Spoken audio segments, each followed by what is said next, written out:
Hello, my name is Doug Hubble and welcome to Astrophotography Tutorials. Today we're going to go through the step-by-step process of processing one of my images in GC884. It's a double cluster in Perseus. Now, to get started, I wanted to first show you how I lay out my folder structure. I think it's important to understand that you need to have a good folder layout before you get started. What I do is I have my original data folders with the original data by themselves right here. I also have another folder that I have all my calibration frames in. What I do to prepare the image set is I have, as you see here, this is all the raw data. This data here has not been altered in any way, and anything that I change or do to this raw data is going to be done in the processing folder. So as we get started, this processing folder will get the data as we modify it. It's important to keep your raw data intact in case for some reason you accidentally do something.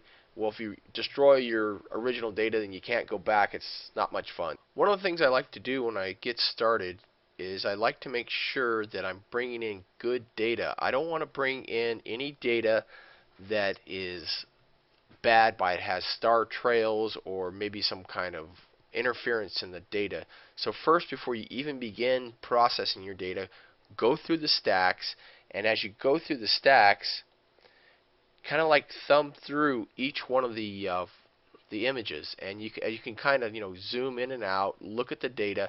If you see something that looks suspicious, then get rid of it. Under processing and set calibration, want to add a dark group, and then we'll add the frames for the dark group.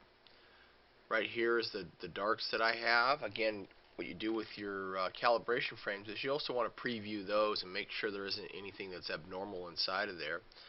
What we'll do next is we'll add some flat frames, and we'll add that group.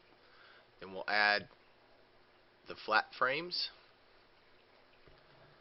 Select one, hit Control A, open them up, get the flat frame started. And then the last group we'll add is bias. I'll add that group, and then I'll add the bias. You go to File, Batch, Save, and Convert, and you want to select the destination path for the output of calibrating your frames. Remember, we don't want to override the original ones. I like to put it in a subdirectory in there called Processing. Then say OK there. After you got the path set, then you select the files you want. This is where you check your original files. You hit Control A and then hit Control and unselect the processing folder. Now you'll have all of those selected, and they're brought in here.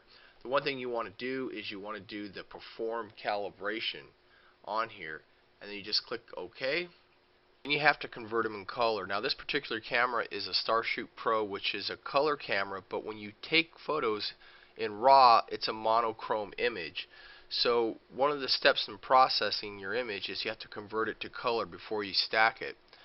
Now the way you do this is you could go to open up one of the images and you go to color, convert color, and you say OK, and it'll take a little second here and it converts it to color. Now if you have a bunch of images, this can take a little bit of time to do this, and it could be a lot of work for you. So I'm going to show you a little bit different way of doing it where you can do batch processing in MaximDL. So we'll go back to, when you do this, you have to have the image open, and then you go to View, Batch Process window, and what we'll do is we'll hit this record button, and we'll say color, convert color, set to Orion StarShootPro, that's what camera we have, and we'll just say OK. And now that it's done that, we can stop the recording. And if you see this little arrow right here, it's a pop-out window, and this is where you can tell it to do what files you want to process. Now if you notice a little checkbox right here next to the one we made, if you do that, MAN, it's manual, so it'll prompt you each time, and you really don't need to be prompted when you're converting each one of these. What it says it's going to do is it's going to save the results in a subfolder called color. So let's just select the files we want, and remember we're checking our processing folder here, and we don't want to use our originals. These are all been calibrated now. So I'm going to select all these, open them up, and then just go ahead and hit the multiple play button and let it go. I wanted to show you what dithering looks like. What I'm going to do right now is I'm just going to kind of go through the different images, and as you notice, you'll see that the stars are moved every little bit from each frame, and this is called dithering. And what the dithering does is it helps make a better image at the end. Turn to color now. The next step is we can stack our images. So you go to Process, Stack, Add Files, and we're using these color images in our processing folder. And what I'm going to do is I'm just going to select one and then Control A, select them all, and say Open. And it's going to start scanning the files. So after you have it all brought into the stack here, you can see all the images that it's going to stack. Now, you see this little question mark here. What that question mark means is it hasn't really read the quality of the image. So what we want to do, so we can eliminate bad images, is what I like to do is I like to use the full width half maximum setting on here. So what we need to do is first is measure all and allow MaximDL to go and measure all of the image quality. And then since I have so many pictures in this particular set, I mean I have 50, you only really need 20 to 30 images to make a good stack. So even though these images look good to you, I would suggest that you, if you have a lot of images, to weed out the bad ones. It measured all these images, and I have the criterion to set to 3.5. If you look at them, they all have X's next to them. So that means that if you tried to stack this set, it wouldn't stack any of them. So what we need to do is move this up a little bit until we start seeing some of the black check marks to come in. Now see right there, we received a few black check marks at 3.7. I want to get around 20 of these, 20 to 30 of these images for this particular stack. So let me go ahead and bump it up a little bit more.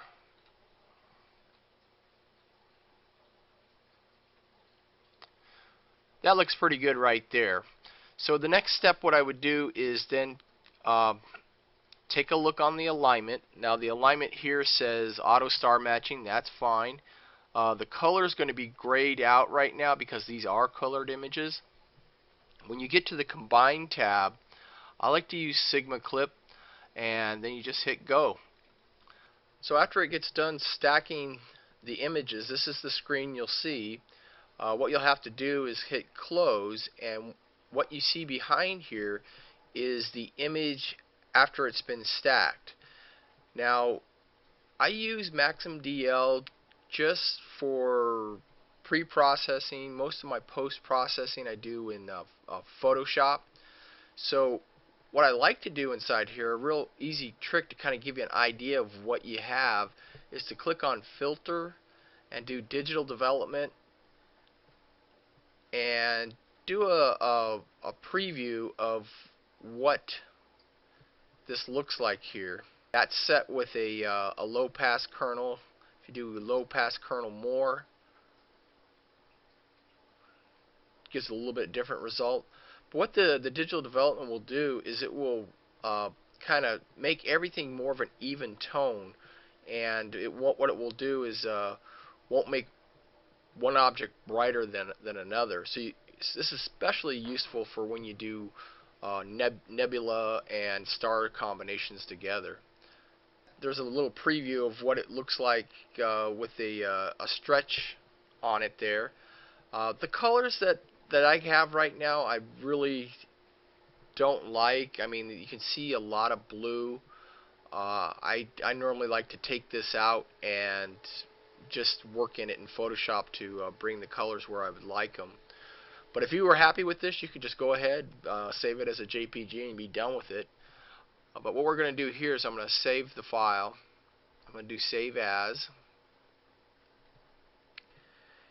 And now we're still in processing. I'm going to make a new folder, and I'm going to call this folder Finals. And this is NGC 884, and I'm just going to do a save. Go to Color and do Split Tricolor. And what this will do is it will take the image and break it down into RGB. Now you can do this in other programs. Nebulosity will allow you to do it. But what you hit Split Tricolor, what it does now, if we have a red frame, with green frame, and a blue frame, and I will save each one of these files as a TIFF file so I can work with them in Photoshop. So File, Save As, and you select a TIFF. The thing you want to do here is you want to make sure it's not 8-bit, you want 16-bit. If you use 8-bit, you're going to lose some of your data, so make sure that you use 16-bit with working with your images. Saved all your files in MaximDL. We can save them as TIFFs now. We're going to go into Photoshop, so we don't need MaximDL any longer. So I'm going to open up Photoshop here, and here is Photoshop.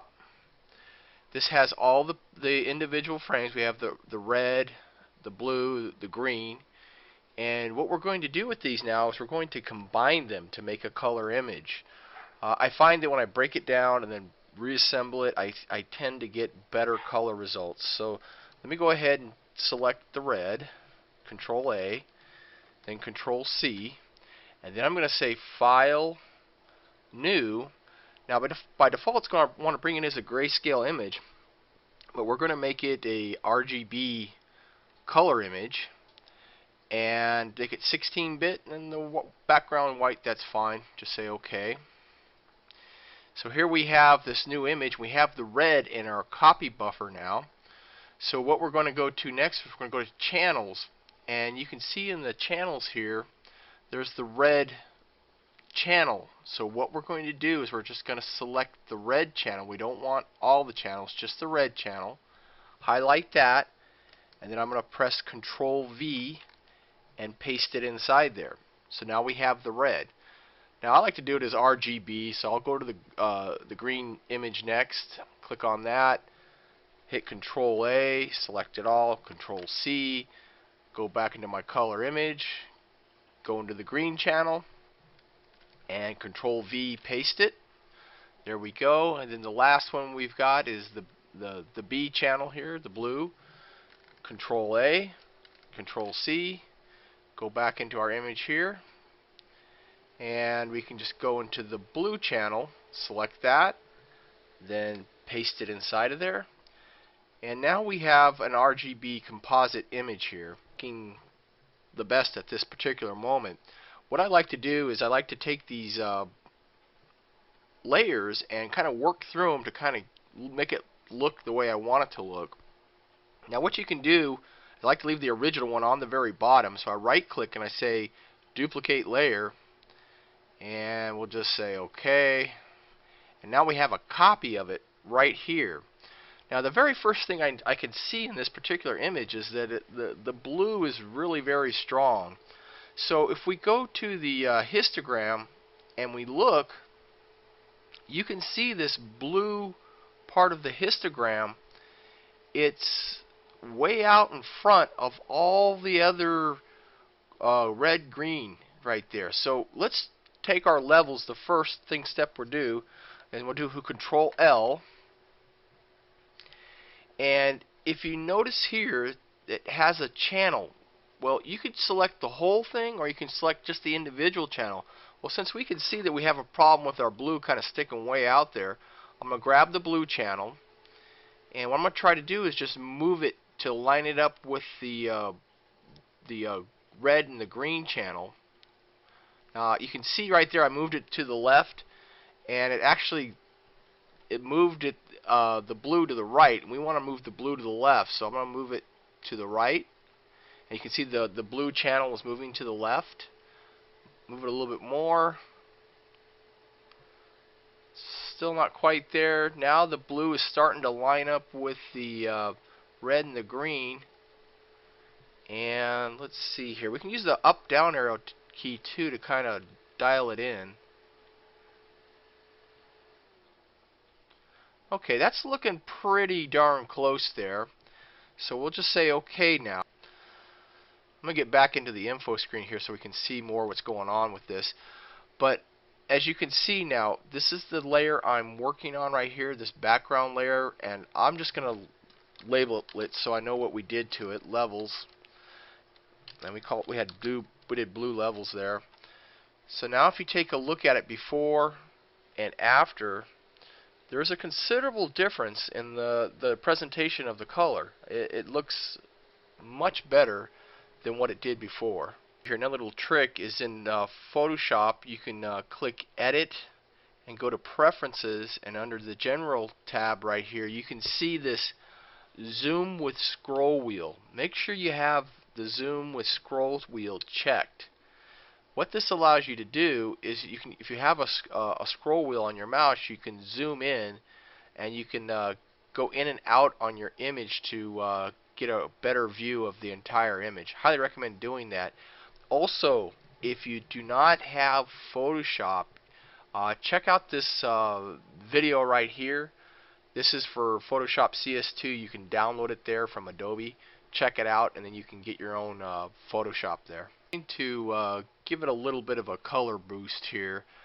So what I'm going to do is I'm going to make a copy of the layer that I'm working on now. So let's go into here and say duplicate layer, and I'm going to call this layer match color and say OK.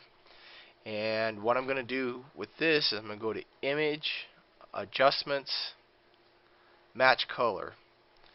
And when I bring up this box, you take the color intensity and you can move it up, and you can see the image gain color.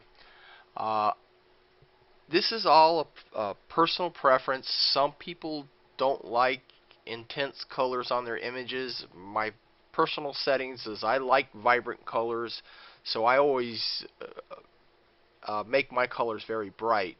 But the thing is that you can adjust this to any desired level that you would like. Usually about 130 is about the most I would go on most nebulas and stuff. But since this is a star cluster, I'm really going to bump this puppy up and get it really high. So I'm going to go all the way at 200 here. And now that we've bumped up the color here, you can see this green tinge that is starting to appear. And there's another tool that I like to introduce to you next, and it's a really very nice tool. What we'll do next is right click on this and we'll say duplicate layer, and this one I'm going to call HLVG, Hasta La Vista Green. And this particular tool, I'll put a link in here for you. This tool is a free Photoshop plugin that you can get from RBA. I'll put a link to this download. But you just go under, after you get it installed, you go to Filter, Deep Sky Colors, and Hasta La Vista Green, HLVGA, or HLVG. And I always use the strong setting on there. You can make it medium or weak or whatever, but I'm just going to do strong. And now what I've done is I've removed that green from the image. Here's what it was before, and this has the green in it, and this is after, and you can see the green has gone. It's basically been eliminated there. To me, that's a much more pleasing image. On this particular case, I hope you can see this little eyedropper tool. I selected it over here, and when you hold it over the image in the black areas, you can see over on the info window on the right, you can see those RGB numbers. Right now it's reading 546, move it to another area, 3011, 135. These numbers are really too low. It's too black what we want to do is we want to bring the blackest level up a bit. So the way you do that is you do it through levels. You can hit Control L. It'll bring up the levels here. And what we want to do is we want to find the darkest, blackest point on the image, the white end, and I start bringing it over to the left as far as I can go. Now the blackest points you can see, they're kind of a purple right here. The white points are the whitest points. So when I go over and I start looking for a dark point when I want to set the levels, is I want to zoom in on this area.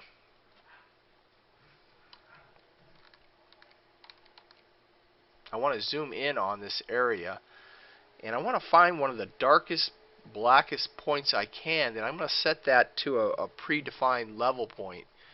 So right around here, let's see, there's one that's pretty low. 210, that's pretty low. Here's a 107 right there. So it's kind of like right in this area up here behind the star. You really can't see it in the video. I'm sorry about that.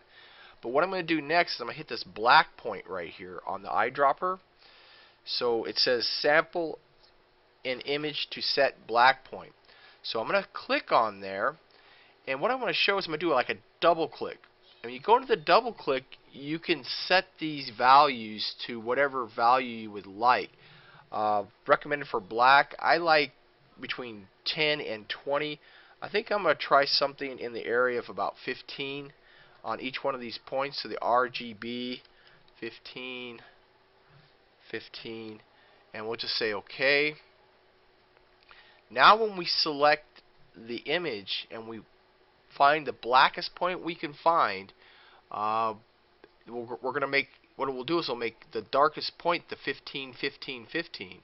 So I'm going to go over here. Here's a 303. That's a really black area. I'm going to go ahead and click it there once. And now if you notice, what it did is it brought the level point out a bit. And what it's done is it's given the whole image a higher value. Now if we hold the mouse over in this area, we can see what it was before and its after settings. If you look at the info tab right now on the very far right, you'll see where the mouse is. It says red 2/14, 0/15, 15/25. Now what that is it's the before and the after values after applying the levels. So we wanted to bring it up a bit, and I think this is a good point to bring it. And I'm going to just say OK. And it wants me to know if I want to set the default targets for future. And I'll just say sure, yes, why not. Now if we look at the image, it's not as dark as it was before. It has more of a, in my opinion, a better look. But it's up to you. Remember, when you process your image, you're processing it for yourself. So if you like it with dark black background and you don't like the level setting there, go for it. Make it the way you would like it. Duplicate the layer again, and I think what I'm going to do this last one, I'm just going to see what a vibrance bump will do to the color. So I'm going to say OK there, and we'll go to Image, Adjustment, Vibrance. And this is another way of increasing the color. If you don't want to do this step, it's completely optional. You take the vibrance point and you just bump it up a little bit, and you'll get a little bit more color out of it. Do the preview on it, before and after.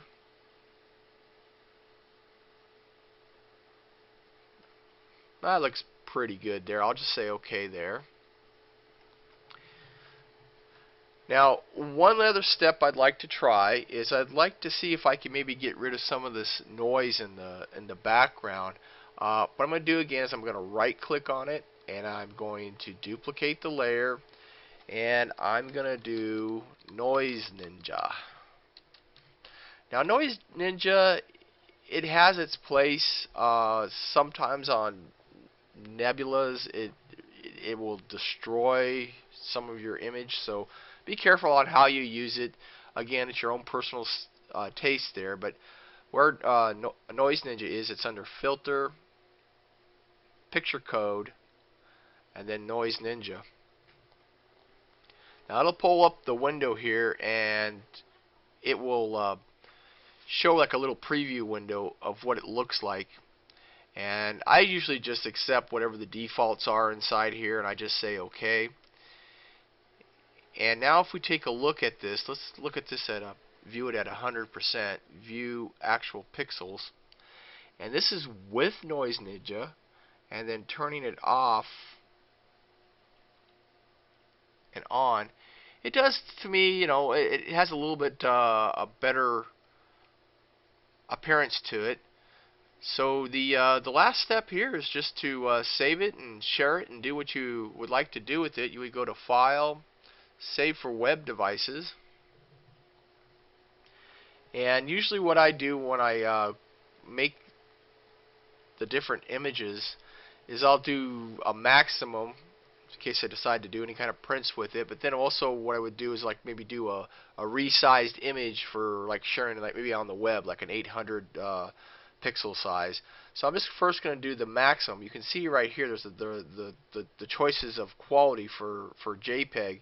Now I've learned a lot from you guys recently. I had somebody turn in one of the images, and I saw a difference when a JPEG image was submitted to me versus a PNG image. So you guys are teaching me stuff along the way too. A PNG really retains a lot of the color of your original output. So keep that in mind as you go to save it. So I'm just going to go ahead and keep it right now as JPG, and I'm going to hit the save button. It as NGC 884, and we'll call it max so we know that it's the maximum size image.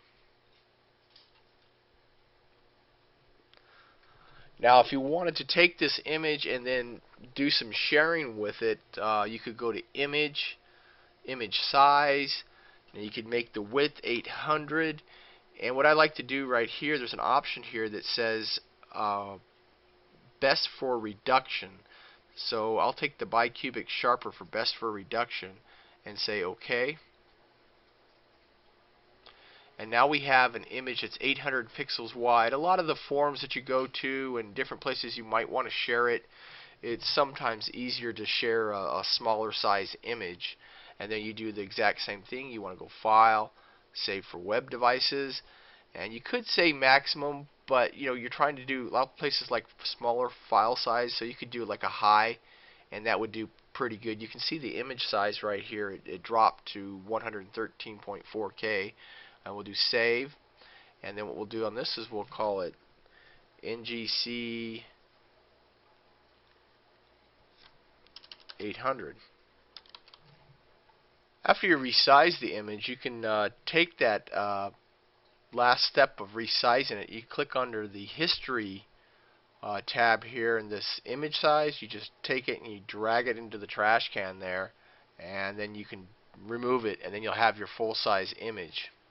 One last thing I'd like to illustrate here is that each time you process an image, it'll come out a little bit differently. Now this image that I walked through the steps right here, I went through rather quickly, but I wanted to show you the comparison of one that I did this exact same image to what I just did right now. Now you can see right now that in front of you, this is the image that we've been working on, and this exact same image, this is what it looked like after I spent some time on it and did some you know, probably more work on it.